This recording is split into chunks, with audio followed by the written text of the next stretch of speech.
ഇന്നൊരു cleaning day ആണ് കേട്ടോ.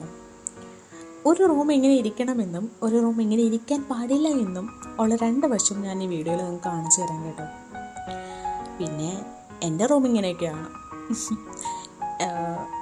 എന്താണ്, എല്ലാവരുടെയും ഇങ്ങനെയൊക്കെ ആയിരിക്കുമല്ലോ അല്ലേ എന്ന് ഞാൻ പറയുന്നില്ല. പക്ഷേ എൻ്റെ റൂം ഇങ്ങനെയാണ്.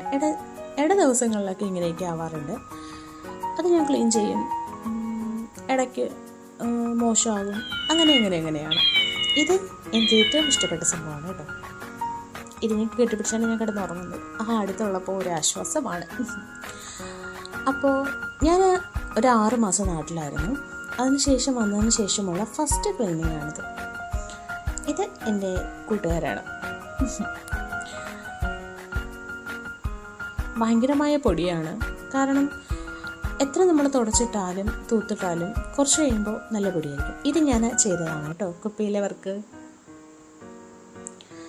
അതിനുശേഷം കസേരയൊക്കെ എടുത്ത് മടയിലൊക്കെ വെച്ചു. സേവനവാരമാണല്ലോ സംഭവം. തുണിയൊക്കെ മടക്കി വെച്ചു. ഈ തുണി വിരിക്കുന്ന സ്റ്റാൻഡ് എനിക്ക് പറ്റിയൊരു അമളിയാണ് കേട്ടോ. ഞാനിവിടെ ഇല്ലാതിരുന്ന സമയത്ത് ഇത് വാങ്ങിച്ചു. ഞാൻ ഉണ്ടായിരുന്ന സമയത്താണെങ്കിൽ ഫോൾഡ് ചെയ്യുന്നത് വാങ്ങിച്ചതിന്. മടക്കി വെക്കാൻ പറ്റാത്ത, ഇതിപ്പോൾ നമ്മൾക്ക് തുണി വിരിച്ചിടാനില്ലാത്ത ദിവസവും അതങ്ങനെ മറ്റേ ബുർജ് ഖലീഫ പോലെ ഇങ്ങനെ നിൽക്കും സംഭവം. അത് തന്നെയാണ് ഏറ്റവും വലിയ പ്രശ്നം. മറ്റേതാണെങ്കിൽ തുണി വിരിക്കേണ്ടാത്ത ദിവസം ഞാൻ മടക്കി വയ്ക്കും. അപ്പോൾ അത്രയും കൂടെ സ്ഥലം എനിക്ക് കിട്ടുമായിരുന്നു. ഇതിപ്പോൾ ഇങ്ങനെ നിൽക്കും, കുഴപ്പമില്ല, സഹിച്ചല്ലേ പറ്റുമോ. എന്തായാലും ഇനി പറയാൻ പോകുന്ന ഒരു ഫീലിങ്സ് തന്നെയാണ് കേട്ടോ.